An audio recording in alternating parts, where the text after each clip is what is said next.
Llevo 34 años aquí, he hecho mucha amistad con Ana, con Carmele, que son íntimas amigas mías. El tiempo que llevamos viniendo aquí juntas... Pues fíjate, la de años. Muchos años, Pues desde que me casé. Claro, desde que me casé. Está aquí, la maña que nos viene aquí, mira, se juntó aquí con estas chicas de pro. Ella de Villanueva, que vino hasta aquí, un pueblecito pequeño, a esto y no conocer a nadie, pues quieras que no.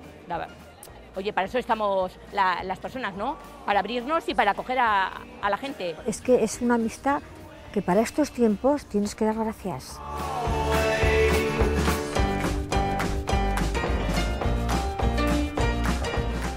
Vamos las tres, quedamos, tomamos un café y vamos a hacer la complica. Buenos días, chiquito. Hola, niña, ¿qué tal estamos? Muy bien, a cogerte un poco fruta. Muy bien, ¿qué te pongo? Unos melocotones que sean buenicos, que no estén pasados, ¿eh? Vale, vale, tranquila.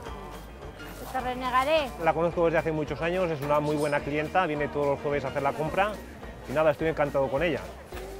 A ver si las generaciones próximas que vienen siguen viniendo a comprar la fruta aquí también. Aprovecha que ahora están buenísimos. Los de Calanda, los mejores del mundo. Hombre, los de Navarra no son malos tampoco, Tampoco, eso. Pero ahora hay que aprovechar que es el momento de los tuyos.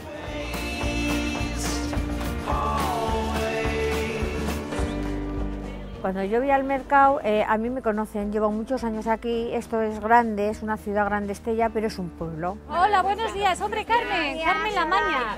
Dime. ¿Besito como siempre? Sí, el de siempre, ese trocito quiero. A ver, te pongo este trocito. Vale. Cuando a mí me dicen, ojo, tienes acento aragonés, pues me hace mucha ilusión. Y cuando me dicen La Maña, pues lo mismo. Y hay una amiga que dice que tengo genio y me llama Agustina de Aragón.